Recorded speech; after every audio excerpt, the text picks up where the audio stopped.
Salut. Ça fait, je pense que ça fait au moins un mois que j'ai rien publié.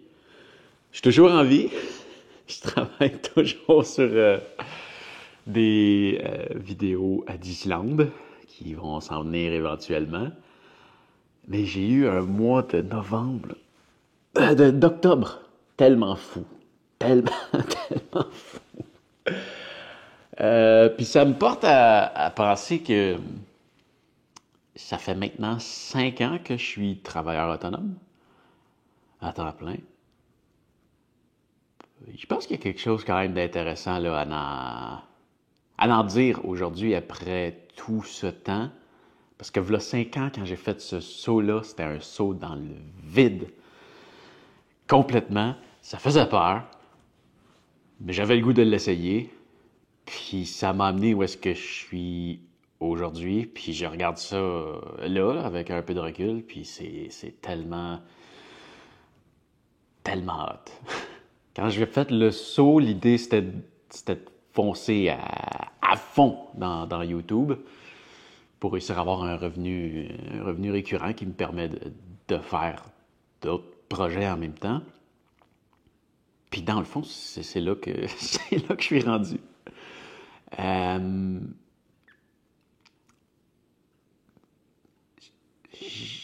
Ça remonte quand même à loin là, que je fasse des trucs un peu de travailleur autonome. Je me souviens à l'école, au secondaire, ben non, même enfant, je passais les journaux. C'était un peu le job de travailleur autonome. J'achetais des journaux, puis je les revendais plus cher à mes clients. Au secondaire, je faisais déjà du montage vidéo. C'était comme un peu moi le monteur de l'école. Puis les balles de finissant, ben c'est ça, à la fin de l'année, j'allais filmer, j'allais faire le montage, puis je revendais des DVD d'un montage que j'avais fait avec ça. Euh, j'ai fait quelques contrats par-ci, par-là. Après ça, j'étais employé, mais je faisais ça on the side. Jusqu'à temps que je saute là-dedans en temps plein. Mais quand j'ai fait mes études de montage vidéo, mon but après, c'était d'aller travailler pour une firme comme monteur vidéo parce que le côté de courir après un client puis de devoir me vendre, faire des soumissions, tout ça, ça m'a.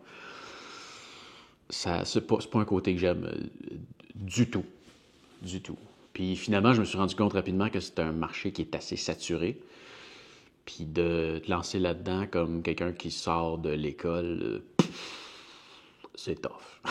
C'est tough. Fait que j'ai juste mis ça de côté parce que j'ai trouvé une job que j'ai aimé pendant plusieurs années. Jusqu'à temps que ça me revienne que, OK, attends un peu, je pourrais travailler pour moi, je pourrais faire les projets que j'ai le goût, de publier ça sur YouTube, puis peut-être réussir à en vivre. Puis c'est ce que j'ai fait. Ça a marché. Euh, mais là, c'est ça, mon mois de novembre. Ça, en fait, c'est la beauté de YouTube. C'est la beauté de travailleur autonome, mais YouTube amène quelque chose d'assez particulier. Ça amène une visibilité. J'ai fait plusieurs projets qui se sont qui m'ont fait éviter la partie que j'aime pas, de devoir me vendre, de faire des soumissions et tout, parce qu'il y a des gens qui m'ont approché pour le faire. Je regarde YouTube aujourd'hui, oui, c'est un revenu récurrent qui revient à tous les mois parce qu'il y a de la publicité qui passe sur mes vidéos, je fais des ventes affiliées, ces affaires-là. Je vends des images que je filme sur des banques d'images. Bon, je vends des droits sur l'utilisation de mes images. J'ai plein de types de revenus comme ça, mais la visibilité que ça donne, je regarde dans les années, j'ai fait une série de conférences dans une école secondaire. J'ai fait des conférences pour la police de l'Ontario qui m'ont approché parce que j'avais fait une vidéo sur le français québécois. Bref, c'était une genre j'avais assisté à c'était une série de conférences qui. Il engageait une série de conférenciers pour former les répartiteurs du 911 aux différents dialectes francophones canadiens. Euh, Ça m'a amené à faire ça. J'ai vendu des images au gouvernement du Québec que j'ai filmées dans le nord du pays, qui ont utilisé pour publiciser le Grand Nord. C'est plein de petits trucs comme ça. Puis avec ça aussi, je me suis mis à faire de la narration. Je me suis inscrit sur Fiverr. J'ai vendu mes services là-dessus. Mais là, c'est ça, mon mois d'octobre.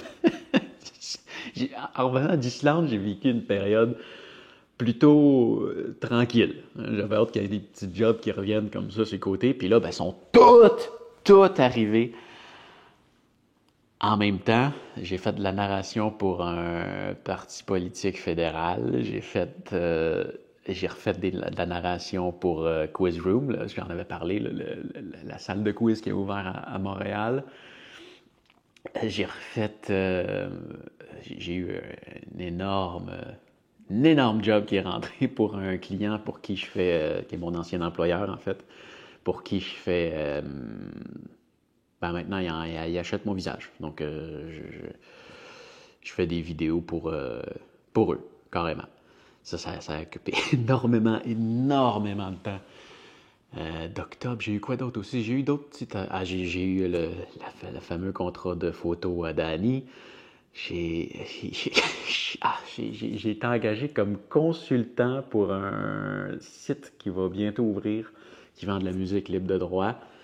Pas encore ouvert, mais ça s'en vient.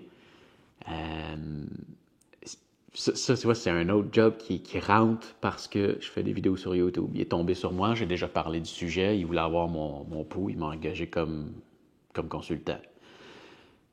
Ça l'ouvre tellement de portes, la visibilité que ça donne sur YouTube. C'est quand même entre 20 et 30 000 personnes qui viennent me voir par jour maintenant, là, surtout avec How2, là, mais dans l'ensemble de toutes les chaînes, c'est énormément de personnes qui viennent me voir. Donc c'est ça, ça l'ouvre une visibilité, puis ça, c'est la beauté de YouTube.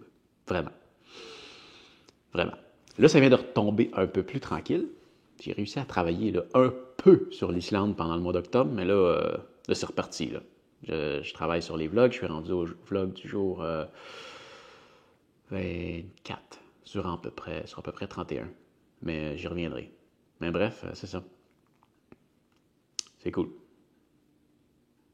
Après 5 ans, très, très content de où est-ce que c'est rendu. Puis ben là, ça continue. Puis là, il y a des petits projets là, qui sont là à côté que tu vois pas. Là, beaucoup de déballage à faire. Je vais en reparler dans une autre vidéo. Je vais essayer d'en refaire un peu plus régulièrement. Là. J'essaie d'être de retour, mais je travaillais pas. Depuis un bout, je travaillais jamais à la fin de semaine. Jamais. C'était religieusement. Je me disais non. Hein, j'ai un petit côté workaholic. Donc, c'est une limitation que je me mettais de ne pas travailler la fin de semaine pour prendre ça plus relax.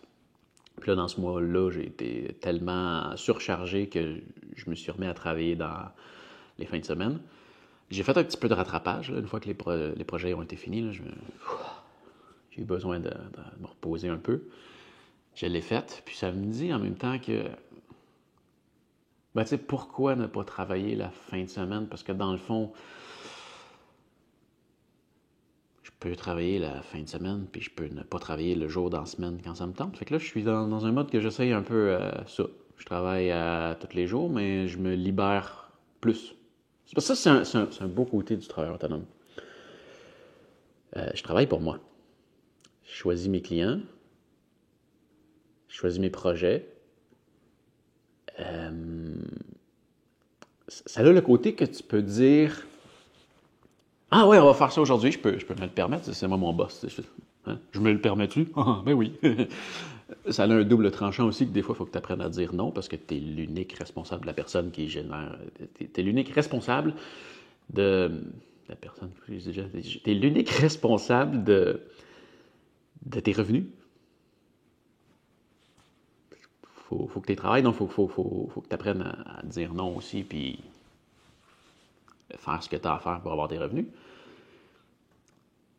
Mais c'est ça, tu as aussi l'opportunité de dire oui à ce qui te tente, puis de prendre une journée de congé quand ça te tente. Fait que, ouais, c'est bon. Je pense que pour les mois à venir, j'explore ça. Je prends congé les journées que ça me tente plutôt que de le faire la fin de semaine. Il y a de la merde comme météo la fin de semaine, puis qu'il fait super beau dans la semaine. Peut-être profiter de la semaine, du beau temps. C'est ça. À voir. Mais, ouais, c'est ça. Très content. Très content. On se revoit bientôt. Fais attention à toi. Salut.